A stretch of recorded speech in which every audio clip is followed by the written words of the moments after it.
Welcome to Mo Academy. Welcome to another day of learning React JS with us. Last time जो चीज़ हमने पढ़ी थी वो थी रिडक्स टूल किट बेसिक्स। जब मैंने आपको रिडक्स पढ़ाया था तो मैंने आपको बताया था कि हम इसी के साथ रिडक्स टूल किट भी पढ़ेंगे, क्योंकि हमारे पास जो अब यूज़ होता है वो रिडक्स टूल किट ही यूज़ होता है, ओल्ड रिडक्स यूज़ नहीं होता। आज का जो हमारा टॉपिक है वो है एसिन स्टेट मैनेजमेंट विद रिडक्स थंक। ये बहुत इंटरेस्टिंग हमारे पास टॉपिक है आज का। रिडक्स में मैंने आपको बताया था कि आपके पास कोई भी अगर कोई भी कंपोनेंट एक्शन डिस्पैच करता है तो वो किस तरीके से एग्जीक्यूट होता है, रिडक्स को किस तरह से मैनेज कर रहा होता है। ये सारी चीज़ें हमने लास्ट लेक्चर में जब हमने रिडक्स के बारे में पढ़ा था तब हमने देखी थी। लेकिन अगर आपके पास ये सारी चीज़ें तब की हैं जब आपके पास कोई इमीडिएट टास्क है, मतलब इस तरह है कि आपके कंपोनेंट ने एक्शन डिस्पैच किया और फिर रिडक्स ने उसको इमिजिएटली रन करके आपको जो भी उससे रिलेटेड आउटपुट है वो दे दिया। लेकिन अगर आपके पास कोई ऐसी सिचुएशन है जिसमें आपका काम जो है ना थोड़ा डिले के साथ है, या आपके पास बेसिकली एसिंक्रोनस वर्किंग है आपकी, जैसे एपीआई कॉल्स हो गई या सेट टाइम आउट के फंक्शंस हो गए, तो इन चीज़ों को रिडक्स सपोर्ट नहीं करता। इसके लिए आपके पास मौजूद है रिडक्स फंक। अब इसके अंदर हमारे पास एक मिडल वेयर होता है जो आपको एसिंक्रोनस एक्शंस करने देता है, ठीक है। अब इसके अंदर हमारे पास आप जितने भी आपके पास एसिंक टास्क होते हैं, जिस तरह आपको कोई डेटा फेच करना है, आपको एपीआई में से कोई डेटा फेच करना है, या आपको वेट करना है, मतलब सेट टाइम आउट से कोई काम है आपको, तो वो चीज़ें आप करवा सकते हो रिडक्स थंक के थ्रू। हम लोग ये चीज़ अब कोड में भी देख लेते हैं ताकि अच्छी तरीके से और समझ में आ जाए। देखो, स्टार्ट हम लोग ये कर लेते हैं कि यहाँ से जो लास्ट टाइम हमने गलती करी थी वो रिपीट ना हो। सबसे पहले आप क्या करोगे, आप इंस्टॉल कर लोगे npm इंस्टॉल रिडक्स थंक का। आपके पास ये कमांड रन होगा ताकि आपके पास ये चीज़ इंस्टॉल हो जाए। फिर हम जब इसको रन करेंगे तो ये हमें कोई एरर नहीं देगा। अच्छा, ठीक है। अब ये हमारे पास इंस्टॉल हो चुका है। अब हम इसको यहाँ पे से नीचे कर देते हैं, ऊपर हम आएंगे। सबसे पहले हमारे पास इंपोर्ट क्रिएट स्टोर तो हमारे पास यहाँ पर यूज़ हम कर ही रहे हैं, लेकिन इसके साथ हम एक और चीज़ जो इंपोर्ट करवाएंगे वो है अप्लाई मिडलवेयर। अप्लाई मिडलवेयर, इसको भी हम यहाँ से इंपोर्ट करवा लेंगे, ठीक है। अब इसके अलावा इंपोर्ट थंक फ्रॉम रिडक्स हाँ, ठीक है। इस तरीके से हम इसको लिख देंगे। ये सॉरी ये आता है आपके पास इन्वर्टेड कॉमास में, इन्वर्टेड नहीं सॉरी डबल कोटेशन में, या आप इन्वर्टेड कॉमास के अंदर भी इसको लिख सकते हो, आपकी मर्जी है। मैं इसको यहाँ पे इन्वर्टेड कॉमास के अंदर लिख देती हूँ कि नॉर्मल रिडक्स किस तरह काम कर रहा है, जो हमने लास्ट टाइम देखा था कि आपके पास एक रेड्यूसर मौजूद है और आपके पास यहाँ पर जो भी फॉर एग्जांपल अगर ये कंपोनेंट और ये एक्शंस को थ्रो कर रहा है तो वो कंट्रोल आपके पास जो है ना रिडक्स रेड्यूसर के थ्रू कर रहा है, ठीक है। ये आपके पास नॉर्मल वर्किंग इस तरीके से हो रही है। लेकिन अगर आपको एसिंक्रोनस वर्किंग के साथ ये काम करवाना है तो आपको एक काम ये करना पड़ेगा, यहाँ पर आप एक और चीज मेंशन करोगे जो होगी अप्लाई मिडलवेयर, और उसके अंदर आप लिख दोगे थंक, ठीक है। अब देखो, अब इस लाइन का मतलब क्या है। इस लाइन का मतलब ये है कि आप रिडक्स को बताते हो कि भाई इस रिड्यूसर के पास जाने से पहले आप जो है ना थंक में चेक कर लो कि कोई ऐसा काम तो नहीं है कि जिसमें जो है ना डिले आ रहा हो, या आपके पास कोई फंक्शन तो नहीं है। देखो, बेसिकली जो रिडक्स की वर्किंग हो रही होती है, जो भी एक्शंस हो रहे होते हैं वो होते हैं इस तरीके से ऑब्जेक्ट की फॉर्म में। लेकिन अगर आपको कोई फंक्शन अब, लेकिन हमारे पास ये जो सेट टाइम आउट के जो फंक्शंस होते हैं, या आपके पास ये जो एपीआई कॉल्स वगैरह होती हैं, ये होता है फंक्शन के फॉर्म में। अगर इस टाइप की कोई वर्किंग है तो वहां पर ये चीज हमारी थंक चेक कर रहा होता है, ठीक है ना। तो उसके लिए हम क्या करेंगे, देखो ये तो हमारा काम हो गया जो हम नॉर्मल वर्किंग कर रहे होते हैं, इसको हम एज इट इज रहने देते हैं। लेकिन अगर हमें कोई एसिंक्रोनस वर्किंग चाहिए तो उसके लिए हम यहाँ पर एक और फंक्शन लिख सकते हैं कि यहाँ पर अगर मैं फंक्शन बनाऊं कि भाई इंक्रीमेंट का है ये, लेकिन विद एसिंक, ठीक है। तो यहाँ पर मैं लिख सकती हूँ एसिंक के साथ ये मेरे पास इंक्रीमेंट होगा। ये मैं एक फंक्शन बना लूंगी इधर। अच्छा, अब इस फंक्शन के अंदर देखो, ये तो एक नॉर्मल फंक्शन है, लेकिन हमें इस फंक्शन के अंदर एक फंक्शन रिटर्न करवाना होगा जिसमें ये काम आप करवाओगे, डिस्पैचिंग जो भी आपका एक्शन होगा वो यहाँ पर लिखोगे। ये काम हम इसलिए करवा रहे हैं, देखो अब जब हम लोग जिस तरह हम लोग डिस्पैच में ये ऑब्जेक्ट लिख रहे थे, अब हम क्या लिखेंगे, अब हम ये वाला फंक्शन लिखेंगे, तो वो चेक करेगा इस फंक्शन में रिटर्न क्या हो रहा है। तो इसके लिए हम यहाँ पर इस फंक्शन में एक फंक्शन रिटर्न करवा देंगे। बेसिकली रिडक्स जो वर्किंग कर रहा होता है, ये कर रहा होता है ऑब्जेक्ट पर, लेकिन हमें क्योंकि काम है हमारे पास डिले का, तो इसके लिए हमें चाहिए कि वो रिटर्न करे फंक्शन। तो उसके लिए हमने इस तरह से काम किया है। तो अब करेगा क्या वो कि इस पैरामीटर के अंदर वो एक डिस्पैच का फंक्शन, आपका जो डिस्पैच होगा वो इसको पैरामीटर में पास कर देगा, ताकि इसको जहां पर भी नीड हो, जिस तरह से हमारे रिटर्न के फंक्शंस काम कर रहे होते हैं कि जिसको जहां पर भी नीड हो डिस्पैच की, वो उसको वहां पर यूज कर ले। उसके लिए हम क्या लिखेंगे, अब हम एक लाइन लिख लेते हैं कि भाई, ताकि आपको पता चले कि ये इसके अंदर एंटर हो गया है कि दिस विल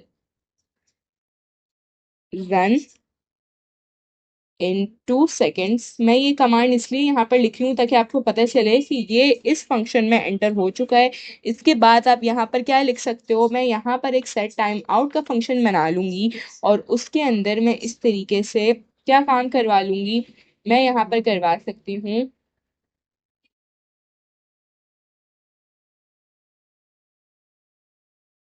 डिस्पैच का जो हमारे पास फंक्शन आया है, डिस्पैच जो हमें पैरामीटर में मिला है उसको हम यहाँ पर लिखेंगे। और उसमें हम लिख सकते हैं जो हम जिस तरह हम ऑब्जेक्ट के लिए काम कर रहे थे, जिस तरह हम सॉरी ऑब्जेक्ट में ऑब्जेक्ट को पास करवा रहे थे नॉर्मल डिस्पैचिंग में, इसी तरह हम यहाँ पर भी टाइप को कर देंगे इंक्रीमेंट। ठीक है, कैपिटल में है ये तो मैं इसको कैपिटल में ही लिख दूंगी। टाइप को हम कर देंगे इंक्रीमेंट, और इसको यहाँ पर मैं कर देती हूँ, इसको मैं ऊपर ही ले आती हूँ ताकि आपको कंफ्यूजन ना हो कोई।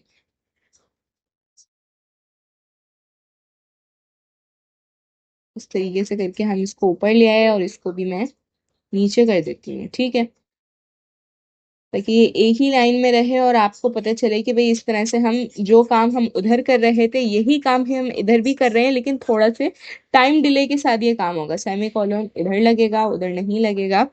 तो इस तरीके से आपने क्या किया, आपने डिस्पैचिंग का काम एज इट इज़ ये वैसा ही है, लेकिन थोड़ी सी चेंजिंग ये है इसमें कि आपके पास ये काम होगा 2 सेकंड बाद, जबकि वो काम होगा इमिजिएटली। ठीक है, तो आपने क्या किया, सिंपली आपने डिस्पैच करवा दिया यहाँ पर, और उसके बाद हम यहाँ पर एक टाइम इंटरवल सेट कर देंगे। मैं यहाँ पर 2000 लिख सकती हूँ। ठीक है, तो इसको भी मैं ऊपर कर देती हूँ। अब देखो, अब हमारे पास यहाँ पर होगा क्या, पहले एक सेकेंड में इसको कंप्लीट ही कर लूँ।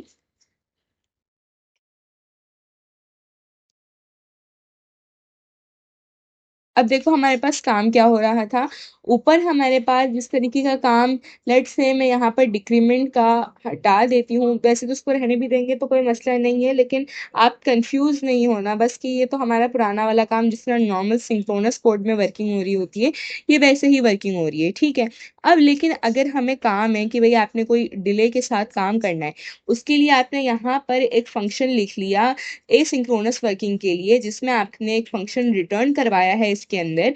और जब फंक्शन रिटर्न होता है तो आपको पता है कि ये रिडक्स क्या करेगा, ये इसको एज अ पैरामीटर में डिस्पैच दे देगा कि आपको जहां पर भी अपने फंक्शन में नीड हो आप इसको यूज़ कर लो। तो हमने यहाँ पर इसको यूज़ किया जहाँ पे हमें टाइम इंटरवल के बाद काम चाहिए था, तो हमने इसको यहाँ पर यूज़ कर लिया। ठीक है, अब हम क्या करेंगे, अब हम ऊपर आएंगे, अब हम ऊपर लिख सकते हैं कि भाई स्टोर, लेट्स से अगर मैं यहाँ पर लिखूं कि ये चीज़ जो हमें मिली है ये मिली है, अभी मैं डिक्रीमेंट वाला काम यहाँ से थोड़ी देर के लिए हटा देती हूँ ताकि आपको सिर्फ इंक्रीमेंट दिखे। After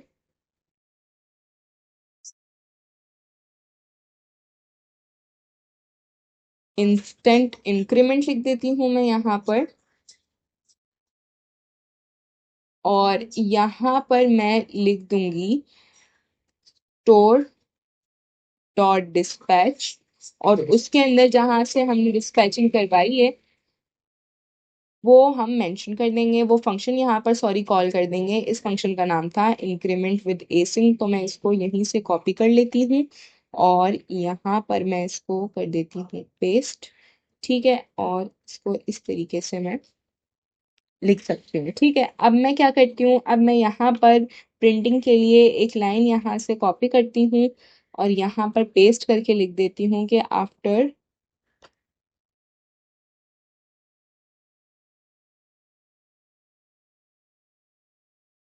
2 seconds. ठीक है, तो आपको पता चलेगा कि ये आपके पास इंस्टेंटली इसने काम किया था और ये काम इसने किया है 2 सेकेंड बाद। या हम इसका टाइमर थोड़ा सा बढ़ा देते हैं क्योंकि 2 सेकेंड तो हमें वहाँ पे खोलने में ही लग जाएंगे, तो हम इसका टाइमर थोड़ा सा बढ़ा रहे हैं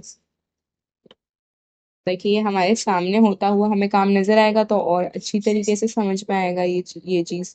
और आप चाहो तो आप अभी फिलहाल के लिए ये भी हटा दो ब्लॉक, ताकि ये तो आप ये काम देख चुके हो कि किस किस तरह काम हो रहा था। अभी हमें देखना है सिर्फ ये। तो अब हम चेक कर लेते हैं स्टार्टिंग से कि आपने सबसे पहले क्या किया।